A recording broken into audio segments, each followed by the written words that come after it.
influência de alguém que ele não aceitava qualquer coisa. Ok. O meu amigo, irmão Mills, ele até certo tempo eu chamava ele de meu Jonathan. Ok. Yeah. Ele é o tipo de pessoa, se nos convidam para ir num lugar cantar, nós víamos a condição espiritual daquele lugar e isso determinava se vamos cantar ou não. Já teve uma das vezes que nos convidaram para cantar numa igreja denominacional, nós fomos.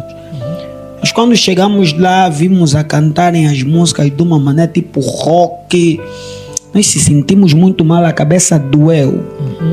Doeu. E disse, desculpa, nós não vamos cantar nessas condições. Ok. E aí, muitas das vezes, quando há essa realidade, nós temos que ter a sensibilidade de reconhecer quando o Espírito de Deus está a se mover num outro. Certo.